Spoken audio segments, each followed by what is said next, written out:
नाज़रीन, मैं हूँ आपकी होस्ट डॉक्टर कविता किचंचल और आप सबको हमारे इस प्रोग्राम हेल्थ फॉर ऑल में खुशामदीद। आज फिर से मैं आप सबके लिए एक नया टॉपिक लेके आई हूँ। जैसे कि हम हमेशा अपने प्रोग्राम में दिल की बीमारियों के बारे में बात करते हैं, लेकिन आज हम बात करेंगे बच्चों में दिल की बीमारियों के हवाले से।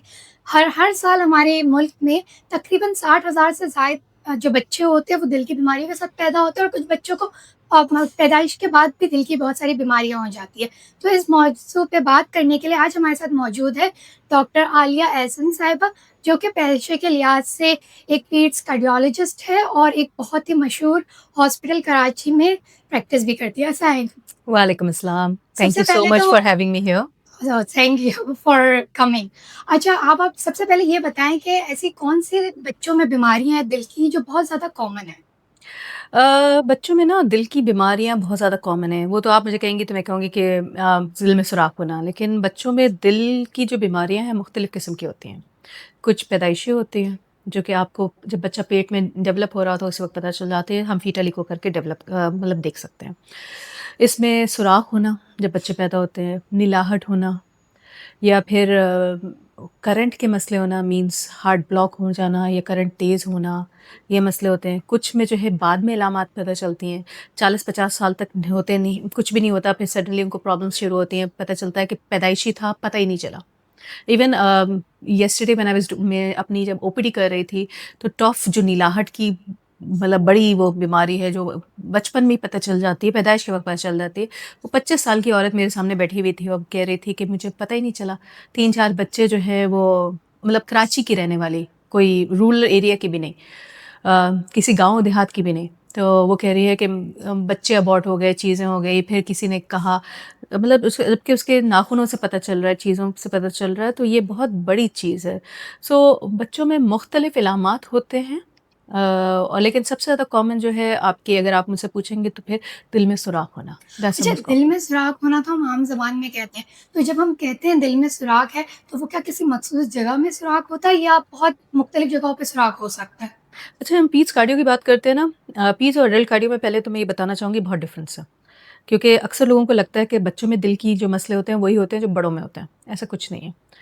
बड़ों का दिल बिल्कुल नॉर्मल होता है, उनमें शरीयानों का या करंट का मसला होता है। बच्चों का दिल ही सही नहीं होता। उनमें एक मुख्तलिफ़ पर्दे होते हैं, उनमें या सुराख होता है या कि उसकी शरीयानें बनी हुई नहीं होती या उल्टी बनी हुई होती हैं। अगर बनी हुई भी है तो बंद भी हो सकती है। उनमें जो वाल्व्स हैं वो बंद हो सकते हैं।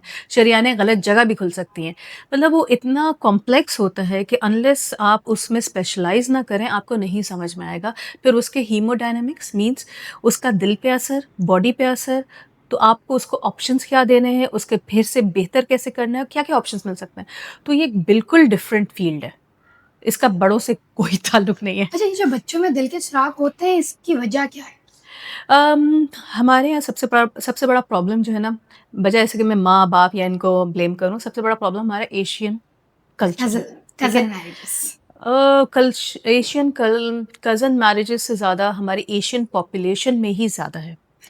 अगर आप पूरी दुनिया के अगर आप रिसर्च पेपर्स वगैरह पढ़ेंगे तो उसमें लिखेगा 8 per 1000, 9 per 1000 live births means 100 में से 8 में होगा, मतलब 1 में होगा, ठीक है? तो लेकिन हमारा अनफॉर्च्युनेटली जब हम प्रेवलेंस की बात करते हैं तो हमारा जो है ऑलमोस्ट 15 तक, कुछ स्टडीज़ में है कि 15 तक चला जाता है। सो ऑलमोस्ट बाकी लोगों के मुकाबले में एशियंस में ज़्यादा है। अब उसकी क्या वजूहत हो सकती है? एक तो आपने कहा cousin marriages, definitely cousin marriages में उसमें चांसेस बढ़ जाते हैं। दूसरा एक और प्रॉब्लम हो रहा है कि हमारे यहाँ जो औरतें हैं ना, जो मेजॉरिटी औरतें, मैं उनकी बात नहीं कर रही जो अच्छे तबके से ताल्लुक़ रखती हैं, दे आर मैल नूरिश्ड। जो प्रॉपर डाइट नहीं लेते जो खाना चाहिए। जब आपके अंदर एक लाइफ डेवलप हो रही है तो उसको डेवलपमेंट के लिए चीज़ें भी चाहिए, बिल्डिंग ब्लॉक्स चाहिए। अगर आपको ये इमारत खड़ी करनी है तो आपको बिल्डिंग ब्लॉक्स लगाने हैं ना। जब उस बंदी में नहीं है तो वो बच्चे को क्या देगी? True. True. So that is a problem. तो ये भी एक बहुत बड़ी स्टडी हो सकती है हमारे यहाँ कि जिसमें जो है जो मैल नरिश मदर्स हैं उनके बच्चों में कितनों में जो है हार्ट डिजीज़ आई है, दैट इज़ अ प्रॉब्लम जिस पे लोग काम नहीं कर रहे। फिर उसके अलावा इन मदर्स में जो है ना मेडिकेशंस ये ले रही होती हैं, कुछ मेडिकेशंस जो कि बच्चों में प्रॉब्लम्स कर सकती हैं, लेकिन हमारे यहाँ जो है ना पता नहीं डॉक्टर के साथ क्या फ़ोबिया है सबको, कि मतलब आप हर चीज़ कर लेंगे लेकिन डॉक्टर के पास एंड में जाएँगे। इवन ख़ानदान के लोगों से पूछ लेंगे कि फलाँ को ये दवा दी थी, चलो इसको ये कर लेते हैं, ये ट्राई कर लेते हैं। बट आप उस डॉक्टर से आके नहीं पूछ रहे जिसने पढ़ाई की है, चीज़ें की है, जो आपको मेडिकेशंस रिव्यू कर सकता है, चीज़ें बता सकता है। हाँ, आपने जैसे कि बताया कि नीलापन आ जाता है जिस्म में, तो ये पैदाइश के क्या फ़ौरी बाद आ जाता है या 2 साल बाद आता है, 5 साल बाद आता अच्छा, है? ये इंटरेस्टिंग है, ठीक है। अब मैं एक छोटी-सी बात बोलती हूँ, एक टॉफ़ है, आम इस्तिलाह में कहते हैं, जो सबसे कॉमन नीलाहट की बीमारी है, मैं सिर्फ़ एक की बात करूँगी। इसमें भी स्पेक्ट्रम है। ये आइदर स्पेक्ट्रम मीन्स ये एक तरह नहीं प्रेज़ेंट करता, या पैदाइश पे करेगा तो एक्सट्रीम फ़ॉर्म है, या नॉर्मली 4 से 6 महीने पे प्रेज़ेंट करता है, या प्रेज़ेंट ही नहीं करता। मतलब वो 20 साल का एक बच्चा आ रहा होगा, बंदा आ रहा होगा, वो कहेगा कि मैं फेलियर के साथ है, मीन्स नीला बिल्कुल भी नहीं होगा। तो ये पूरा एक स्पेक्ट्रम है, इट्स नॉट वन प्रॉब्लम, ठीक है। तो उसकी वो जो मैंने आपको कह रही हूँ ना कि किस तरह हीमोडायनामिक्स चीज़ है, ये आपको समझने की ज़रूरत है कि उसके अंदर मसला क्या हुआ है। सो इफ़ यूर लेकिन मैं ईज़ली टर्म में ये कहूँगी कि if you are having one child in the family, एक बच्चे को भी है, या मदर को है, या फैमिली को है, या चीज़ों को है, आप उसको रूल आउट कराने में कोई मुज़ायका नहीं है। आपने क्या कराना है, एक ईसीजी कराना है, एक एक्स-रे कराना है, एक इको कराना है, दैट्स इट। हम एनआईसीवीटी में बहुत ही सब्सिडाइज उसमें पैसों में, जो कहीं भी नहीं मिलेगा, उसमें कर रहे हैं, and we are doing it. And चूँकि मैं बाहर से करके आई हूँ मलेशिया से, so I am also experience in doing complex echoes and cities also, जो कि हमारे यहाँ बहुत से लोग नहीं कर पा रहे होते हैं, सो दैट ऑल्सो हेल्प्स। अच्छा, ये नीलेपन के अलावा और कोई अलामात आते हैं जिनसे हमें पता चल सकता है कि बच्चों में दिल की बीमारी है? बिल्कुल। जिस तरह दिल का कमज़ोर हो जाना, कुछ ये भी मसला होता है, लेकिन पैदाइश के वक़्त अमूमन नहीं पता चलता, बाद में करता है। कभी-कभी आपने सुना होगा कि एक बच्चा जो है वो खेल रहा था, सडनली मर गया। बच्चे से मेरा मुराद 11 साल का भी हो सकता है, 12 साल का भी हो सकता है, 21 साल का भी हो सकता है। तो हो सकता है कि उसमें कोई ऐसी बीमारी हो जो पैदाइशी तौर पर हो, बट वो मैनिफेस्ट करती है कुछ बाद में, या फिर जब उनकी मसला बढ़ जाता है तो फिर मैनिफेस्ट करती हैं, पता भी नहीं चलता, वो खेल रहे होते हैं, कूद रहे होते हैं, सडनली वो ड्रॉप डेड। क्या सारी बीमारियाँ ही पैदाइश से पहले मतलब इको के ज़रिए, पेट में इको के ज़रिए डायग्नोज़ हो जाती है? हाँ, बिल्कुल, जिस तरह मैंने आपको बताया ना कि हम लोग फीटल इको करते हैं। फीटल इको मीन्स जब बच्चा माँ के पेट में होता है। अगर आपको लग रहा होता है, देखिए हर एक का तो हम नहीं करते हैं, लेकिन there are certain red flags. Red flags means इनको करना चाहिए, रूल आउट करना चाहिए, क्योंकि इनमें दिल के मसले ज़्यादा होते हैं। अगर एक बच्चा पहले से आपके यहाँ है, तो आपको करना है।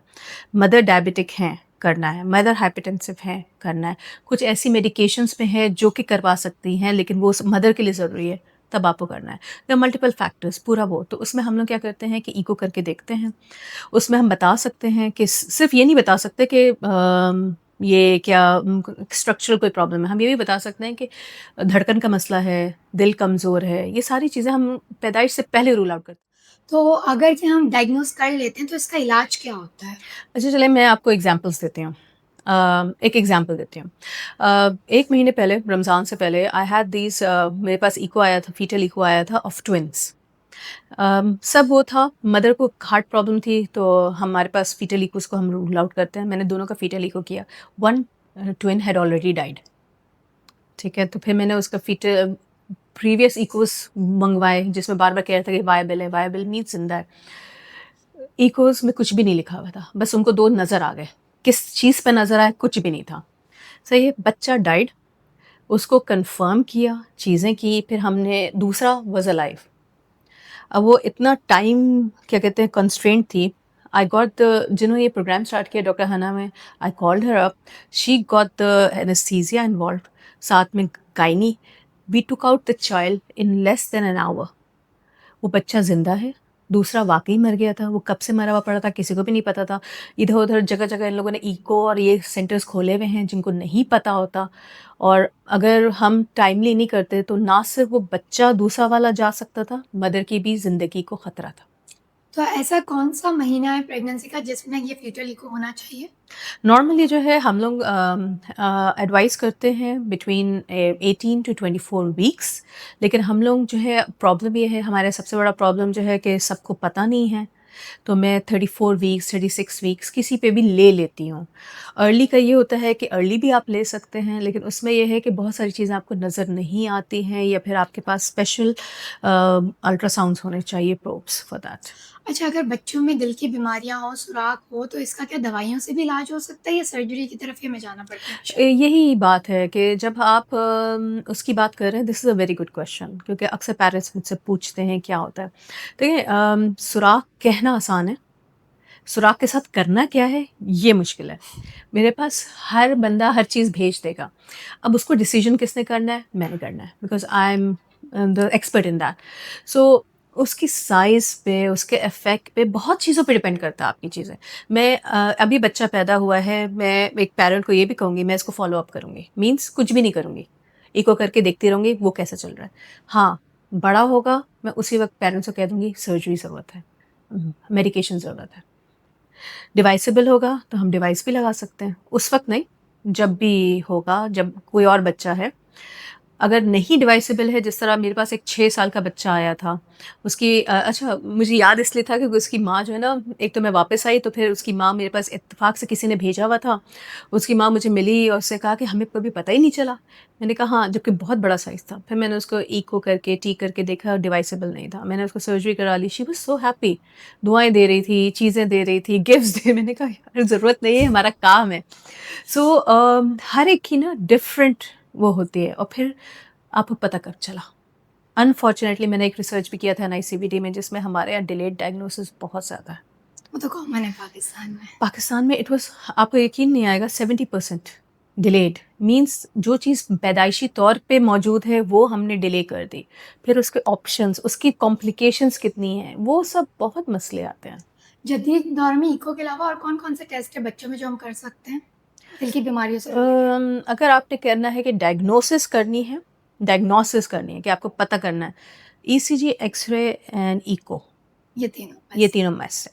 हाँ, उसके बाद अगर आपने ऑप्शंस में मैनेजमेंट में जाना है, तो उसमें इमेजिंग, एडवांस इमेजिंग आ जाती है, जिसमें आपकी टी आ जाती है, जिसमें हम एक कैमरा डाल के देखते हैं। फिर आपकी सीटी आ जाती है, जिसमें हम एक मशीन में डाल के फिर उसका देखते हैं कि सारी चीज़ें ठीक हैं या इसको और क्या कर सकते हैं। फिर सीएमआर आ जाता है, क्योंकि बड़ों में विंडोज़ सही नहीं बनते, तो हम सीएमआर्स के ज़रिए जो है एमआरआई ऑफ हार्ट, उसके ज़रिए हम उसके ऑप्शंस देखते हैं, फंक्शंस देखते हैं। सो दे आर और जितनी साइंस ने तरक्की कर ली है, इसके अलावा भी ऑप्शंस आ गए हैं। It's like VR, virtual reality, जिस तरह लोग गेम्स खेलते हैं, उसी तरह आप बैठ के सर्जन्स को दिखा सकते हैं, इंटरवेंशनिस्ट को दिखाते हैं, सुने ये देखें इस तरह ये लगेगा तो ये होगा। मतलब there are so many options. अगर किसी को जैसे हमने तो दिल की सुराख की बात की, उसकी तो सर्जरीज़ पाकिस्तान में होती है, लेकिन आपने कहा कि शरीयाने पैदाइशी डेवलप ही नहीं हुए।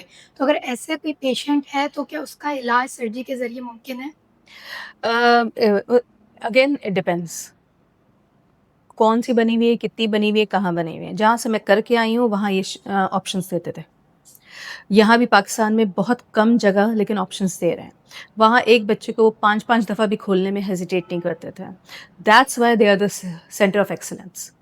ठीक है? हम लोगों के मतलब मैं अगर सोचूँ तो मलेशिया हमसे पीछे होना चाहिए, लेकिन फॉर्च्यूनेटली वो हमसे बहुत आगे है। मेडिकल साइंस ठीक में। है ना? और उन्होंने कुछ भी नहीं किया, एग्ज़ाम्स हम देते हैं। उनके पास एग्ज़ाम भी नहीं है, लेकिन उनके पास एक्सपीरियंस है। वो सब कुछ कर रहे हैं, वो पूरी दुनिया से बात कर रहे हैं, उसको ऑप्शंस देने की कोशिश कर रहे हैं, वो अपने पेशेंट को ओन कर रहे हैं। जो कि अनफॉर्च्युनेटली हमारे यहाँ पाकिस्तान में कहना नहीं चाहिए, हम ओन करने की कोशिश करते हैं, लेकिन बहुत सारी चीज़ों की वजह से हम रुक जाते हैं। और इसमें सबसे बड़ा डेफ़िनेटली जो विज़नरी होगा, वो ही ये सब समझेगा, जो विज़नरी नहीं होगा, वो ये चीज़ें नहीं समझ सकता। मतलब वर्ल्ड वाइड इसका ट्रीटमेंट ऑप्शन अवेलेबल है लेकिन बिल्कुल है। हम लोग आज भी, मैंने एंजियोग्राफ़ी कर रही थी, मैंने उस बच्चे का देखा, इत्तेफ़ाक से मैंने अपनी कल की ओपीडी से उठाया था, तो सिंगल वेंट्रिकल जब मैं उसको देख रही थी, हम लोग जो पाथवे में देते हैं ना, सिंगल या डुअल वेंट्रिकल पाथवे में डालते हैं, इसका मतलब ये है कि वो एक वेंट्रिकल पे काम करेगा या 2। जब मैं उसका कर रही थी, आई वाज़ लाइक क्यों? इसके बच्चे की सारी चीज़ें ठीक है, इसको मैं क्यों नहीं डुअल वेंट्रिकल, इसको क्यों वहाँ की तरफ धकेल दूँ? मैं चूँकि अच्छा, जब आप बाहर काम करते हैं, चीज़ें करते हैं, तो आपका देखने का नज़रिया चेंज हो जाता है। उसके बाद मैंने उसके प्रेशर्स कर लिए चीज़ें, वो पूरा डुअल वेंट्रिकल मीन्स 2 खाने आराम से काम कर सकते हैं, ठीक है? तो उस पे क्यों ना लेके जाऊँ? तो I am going to discuss it with my surgeon and everyone, and अगर यहाँ नहीं कर सकते, तो पाकिस्तान में जहाँ कर सकते हैं, वहाँ मैं ऑप्शन दूँगी उसको जाने का। अच्छा, और मदर अगर प्रेगनेंसी के दौरान ऐसी कौन-कौन सी एहतियात कर सकती है जिससे बच्चों में डिज़ीज़ेज़ कम हो? किस किस्म की डिजीज़ेज़ पहले तो ये बताएँ? अच्छा, मतलब दिल में सुराख होना या दिल की धड़कनें बढ़ जाना, कम होना, इस तरीके की जितनी भी दिल से रिलेटेड बीमारियाँ हैं, तो देखिए क्या-क्या एहतियात कर सिंपल सी सकते हैं? बात ये है कि अगर if you are a heart disease, अगर मदर में पहले से हार्ट डिज़ीज़ है, please we have an OPD, cardio ops की ओपीडी है, means any woman with a cardiac problem who is pregnant, she can visit it there. हमारे यहाँ पूरी एक टीम बैठती है, उनका पूरा जो है हम टीम डिसाइड करती है इसको कैसे लेके चलना है, क्या ऑप्शंस देने हैं, इसको सर्जरी करवानी है, इसको नॉर्मल डिलीवरी करानी है, कहाँ करानी है और बच्चे का क्या करना है, वो सब डिसाइड कर चुके होते हैं। इसको ये टर्मिनेशन का करना होता है। ये सब हमने पूरा टीम बैठ के डिसाइड करते हैं। ये सारी हमने जो बातें कर ली है, ये तकरीबन पैदाइशी सारी बीमारियाँ बच्चों में। क्या ऐसा होता है कि बच्चा पैदाइशी बिल्कुल नॉर्मल पैदा हुआ है, लेकिन आगे चल के उनको दिल की कोई बीमारियाँ हो गई हो बच्चों में? हाँ, बिल्कुल होता है। इसमें हम जिस तरह मैंने आपसे कहा ना कि एक बच्चा जो है वो आपको हिस्ट्री मिलेगी, 15 साल का बच्चा खेलते-खेलते एकदम से जो है बेहोश हो गया। इट मीन्स हुक्म। हुक्म does not usually present at birth. वो जब वो बलागत की तरफ जा रहा होता है, प्यूबर्टी की तरफ, तो उस वक़्त जो है वो सडनली प्रेज़ेंट करता है। तो ऐसे इसमें फैमिली हिस्ट्री बहुत इम्पोर्टेंट हो जाती है। इसी तरह कुछ दिल के मसले जो कैंसर्स होते हैं या फिर दिल में जो है कमज़ोरियाँ होती हैं। या बुखार के बाद कोई दिल में? दिल में कमज़ोरी हो जाती है, दिल मतलब नॉर्मली हमारा 60% काम करना चाहिए, अगर वो 20% काम कर रहा है, मीन्स काम ही नहीं कर रहा, तो बच्चे में कोई वो है ही नहीं कि वो काम कर सके। तो उसमें ये सारी चीज़ें आपको बाद में प्रेज़ेंट कर सकते हैं और अनफॉर्च्युनेटली जो बहुत सारी चीज़ें हमारी मतलब पैदाइशी होती हैं, वो बाद में भी मैनिफेस्ट करती हैं। हमारे पास 40 साल, 50 साल, 60 साल, इवन हमारी ओपीडी हमारी इमरजेंसी में 70 साल की भी खातून बैठी हुई होती है, उनको पता ही नहीं चला। अच्छा, और ये जो रूमेटिक फ़ीवर है, जो बच्चों में बहुत कॉमन है, उसकी वजह से भी दिल में मसले हो सकते हैं? हाँ, that's very good. Actually this is a very good unfortunately rheumatic heart disease, what is rheumatic heart disease, rheumatic fever, ये एक तो इसमें अंडरस्टैंड करना ज़रूरी है कि एक जेनेटिक कंपोनेंट है, मीन्स आप जेनेटिकली प्रोन हैं, लेकिन हर बंदे में नहीं होगा, और दूसरा एनवायरमेंटल एक छोटा-सा जो है इन्फेक्शन है। ठीक है? इसमें मल्टीपल फैक्टर्स हैं, आपकी लेस स्पेसिंग, ओवरक्राउडिंग और बहुत सारी चीज़ें। इसमें मैंने एक्चुअली एक आर्टिकल भी लिखा है। मैंने इस पहले एक इंग्लिश मैगज़ीन में लिखा उसको, उसके बाद फिर मैंने उसको उर्दू में ट्रांसलेट करके हमारा पीएमए का मैगज़ीन है नब्ज़, उसमें मैंने उसको पब्लिश करवाया। उसका मतलब ये था ताकि हमारी जो मेजर अवाम है वो उसको समझ सकें। और रूमेटिक हार्ट डिज़ीज़ में क्या होता है, वो एक इन्फेक्शन होता है, वो आपके दिल को भी अफ़ेक्ट कर सकता है, आपके दिमाग को भी कर सकता है, जोड़ों को भी कर सकता है, लेकिन सबसे ज़्यादा ख़राब जो करता है वो दिल के साथ करता है। और उसमें मैंने यही मेंशन किया था कि उसकी प्रिवेंशन जो है एक इंजेक्शन है, जो हार्डली 0.5 सेंट्स, क्या मतलब बहुत 200, सस्ता इंजेक्शन है। ठीक है? और उसके मुकाबले में जब आप सर्जरी पे जाएँगे, जब वो वाल्व ख़राब हो गया, चीज़ें हो गई, तो उसकी कॉस्टिंग और उस वैक्सीन की कॉस्टिंग में ज़मीन आसमान का फ़र्क। इंसान को प्रिवेंशन पे थोड़ा-सा हमें काम करना चाहिए। अनफॉर्च्युनेटली हम हाई रिस्क ग्रुप में आते हैं। मेरे पास हैदराबाद से पेशेंट आते हैं जो सिर्फ़ ये कन्फर्म करने के लिए आते हैं कि ये रूमेटिक ही है या नहीं? इकोज़ में इतने मसले हैं। तो उसमें मुझे हँसी आ रही होती है ये देखते हुए कि ये और भी कॉजेज़ हैं, ये कनेक्टिव टिश्यू है, ये सारी चीज़ें होती हैं। तो ये जब आपका डायग्नोस हो जाए, आपको स्टार्ट करना है। क्योंकि प्रॉब्लम ये हो रही है कि जो हम टेक्स्ट बुक में और बाहर पढ़ रहे होते हैं कि एमएस को बनने में 10 साल लगते हैं, हमारा 10 साल का बच्चा उसके साथ प्रेज़ेंट हो रहा होता है। इस पे भी हमें करना चाहिए कि व्हाई सो एक्सेलरेटेड? क्या प्रॉब्लम है हमारे यहाँ? It means either the vaccination is the problem, lack of vaccination और रिपीटेड इन्फेक्शंस, इनको पता ही नहीं चलता। नज़ला, खाँसी, ज़ुकाम, मतलब वो तो बहुत ज़्यादा है कि एक नीली खातून को भी नहीं पता चल रहा वो नीली हो रही हैं। लेकिन ये बच्चा रिपीटेड इन्फेक्शंस हो रहे हैं, चीज़ें हो रही हैं, हिल नहीं पा रहा, वो उस तरह भाग-दौड़ नहीं पा रहा, लेकिन पेरेंट्स को समझ में ही नहीं आ रहा। चलें, आपका बहुत-बहुत शुक्रिया हमारे इस प्रोग्राम में आने के लिए और हमारे नाज़रीन को इतने अच्छी तरीके से आपने दिल की बीमारी बच्चों में दिल की बीमारियों के हवाले से बताया, इसके लिए बहुत-बहुत शुक्रिया। Thank you so much for having me. तो नाज़रीन, जैसे कि आपने देखा, आज हमारे साथ डॉक्टर आलिया एहसन साहिबा मौजूद थी, जिन्होंने बहुत ही अच्छी तरीके से बच्चों में होने वाली दिल की बीमारियों के बारे में बताया। ज़्यादातर दिल में होने वाली बच्चों में जो बीमारियाँ होती हैं वो पैदाइशी होती है और इसकी वजूहत भी बताई। कुछ जो होती है वो जेनेटिक होती है, कुछ जो होती है वो मदर डाइट प्रॉपर नहीं ले रही होती, उसकी वजह से होती है, कुछ जो होती है हमारे इर्द-गिर्द में पॉल्यूशन इतना ज़्यादा है उसकी वजह से होती है। कुछ जो होती हैं मदर के अंदर ऑलरेडी जो दिल की बीमारियाँ होती हैं या ब्लड प्रेशर, शुगर ये सारी चीज़ें होती हैं, उनकी वजह से होता है। तो इन सब चीज़ों को कंट्रोल में रखना बहुत ही ज़रूरी है और कंट्रोल में रखने के साथ-साथ इन सब चीज़ों की स्क्रीनिंग करवाना बहुत ज़रूरी है। स्क्रीनिंग के हवाले से उन्होंने बिल्कुल हमें बताया है कि एक्स-रे, ईसीजी, इको ये सारी चीज़ें बहुत ज़रूरत की चीज़ है जो कि प्रेगनेंसी में अगर आपकी गायनेकोलॉजिस्ट आपको सजेस्ट करती है तो आप लाज़मी करवाएँ, किसी अच्छी जगह से करवाएँ और किसी पीडियाट्रिक कार्डियोलॉजिस्ट के पास जाके उस इको में क्या फाइंडिंग्स है, क्या नहीं है, उस हवाले से आप डिस्कस करें। इससे आप अपने बच्चों को किसी भी तरीके की दिल की बीमारियाँ होने से पहले से बचा सकते हैं और अगर खुदा ना ख़ास्ता हो भी जाए, तो इसका इलाज हमारे पाकिस्तान में मुमकिन भी है। तो इसलिए आपको चाहिए कि हमारे जो भी डॉक्टर हैं, उनसे जाके ज़रूर रुजू करें अपनी प्रेगनेंसी के दौरान भी और प्रेगनेंसी के बाद भी अपने बच्चों को जाके एक पीड्स कार्डियोलॉजिस्ट से रिव्यू ज़रूर लें। तो आज के लिए बस इतना ही, हम अपना प्रोग्राम यहीं पे इख्तिताम करते हैं और आप नीचे दिए हुए नंबर पे हमें मैसेज करके ज़रूर बताइएगा कि आज का हमारा ये प्रोग्राम आपको कैसा लगा और आने वाले दिनों में आप कौन से नए-नए प्रोग्राम देखना पसंद करेंगे, उस हवाले से भी बताइए और हमारे चैनल को लाइक और सब्सक्राइब करना बिल्कुल भी नहीं भूलिएगा। तो आज के लिए बस इतना ही, तो मुझे और मेरे मेहमान को इजाज़त दीजिए। अल्लाह हाफ़िज़।